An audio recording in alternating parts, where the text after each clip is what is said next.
Super 8 में भारतीय team ने जगह बना ली है। सुपर 8 में भारतीय टीम का समीकरण भी आ गया है। सुपर 8 में भारतीय टीम का मुकाबला कब कौन सी टीम से और कहां खेला जाएगा ये भी तय हो चुका है। यानी कि आपके सामने वो लड़ाई तय है कि भाई इन टीमों से आप जीतो सेमीफाइनल में चले जाओ।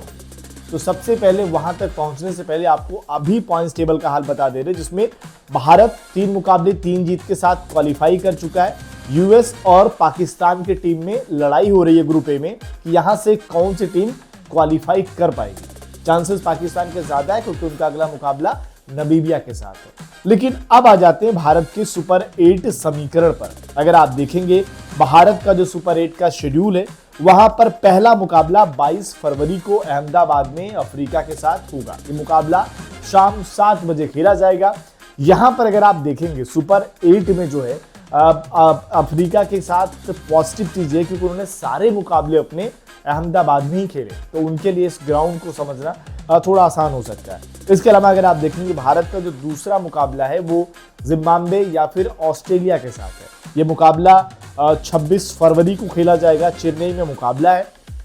जिम्बाब्वे के साथ अगर रहता है तो भारत के लिए चीजें आसान होंगी क्योंकि अभी लड़ाई उस ग्रुप में चल रही है जिम्बाब्वे, श्रीलंका, ऑस्ट्रेलिया के बीच में। कोई एक ही टीम यहाँ से क्वालिफाई कर पाएगी और ऐसा लग रहा है कि अगर मामला गड़बड़ होता है, ऑस्ट्रेलिया बाहर होती है, तो भारत का मुकाबला जिम्बाब्वे से होता दिखाई देगा। इसके अलावा भारत का सुपर 8 में जो आखिरी मुकाबला है वो वेस्ट इंडीज के साथ 1 मार्च को कोलकाता में खेला जाएगा। इन्होंने भी अपने कई मुकाबले ईडन गार्डन में ही खेले। अगर बात करें वेस्ट इंडीज की, भारत का यहाँ पर मुकाबला होगा। और एक और चीज कि वेस्ट इंडीज की टीम अच्छे फॉर्म में नजर आ रही है। तो सुपर 8 का जो समीकरण है वो इतना आसान नहीं होने वाला है क्योंकि अफ्रीका, वेस्ट इंडीज और अगर मान लीजिए हम जिम्बाब्वे मान के चलते हैं तो जिम्बाब्वे की बॉलिंग और खास तौर पर चेन्नई वाले ग्राउंड पर अच्छी खासी हो रही है। तो भारत के ये 3 मुकाबले होंगे। अगर हम स्लैश मान के चल लें कि भाई जिम्बाब्वे नहीं क्वालिफाई करता, उनकी जगह ऑस्ट्रेलिया आता है, तो फिर भारत के सामने टक्कर रहेगा अफ्रीका, ऑस्ट्रेलिया, वेस्ट इंडीज। और खास तौर पर वेस्ट इंडीज की टीम अभी जिस फॉर्म में है ये बहुत आसान नहीं होने वाला रहेगा भारत के लिए, खास तौर पर ईडन गार्डन में रदरफोर्ड से लेकर जो बाकी के एटमायर से लेकर खिलाड़ी जिस फॉर्म में है।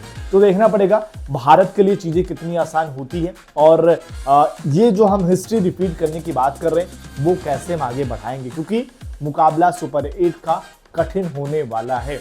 आपको क्या लगता है ये जो तीनों टीमें हैं ये भारत को टक्कर दे पाएंगे, या आपको लगता है कि बाकी दूसरी टीम की जो टीमें हैं वो शायद भारत को ज्यादा टक्कर दे पाती है? कमेंट करके अपनी राय जरूर।